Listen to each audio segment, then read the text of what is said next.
Emin bəy, təbii ki, bayaqlar siz qeyd elədiniz ki,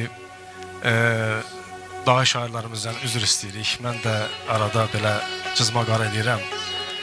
Haradasa uşaq yaşlarımdan, 6-cı, 7-ci sinifdə oxuyan vaxtlarımdan bayaqlar qeyd elədim. Məhəbbət hər evdə olsun, hər ocaqda olsun, hər insanın qəlbində məhəbbət hissi var.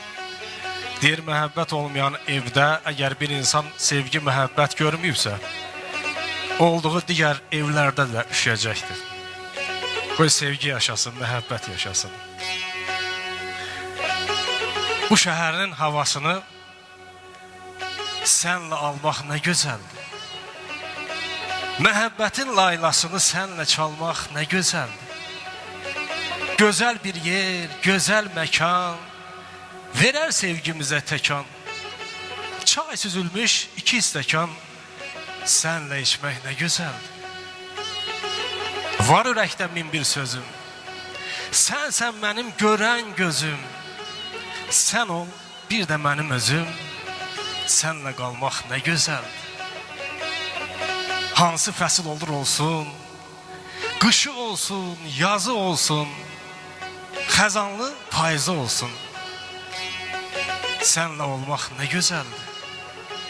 Bu sevginin bir adı var, ləzzəti var, bir dadı var.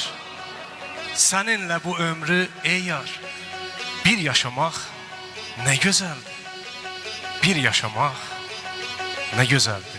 Allah bütün sevənləri qoştursun inşallah. Təşəkkürlər, çox sağ olun. Belə hiss olun ki, sevgi dolu bir insansan, doğrudan da həmişə seviləsən, doğrudan çox mədəni bir insansan. Özə sən təhsil sayəsində də sənin peşəndə almazı bizim gənclərimizi yaxşı bir vətənpərvər övlad kimi artıq sən belə deyək də təbliğ etsən, böyüdürsən, təhsil verirsən və bu böyük bir şərəfli məsuliyyətli bir işdir, müəllimlik. Və müəllim ilk uşağın ilə ilk valideyn olur məncə, düzdürmü?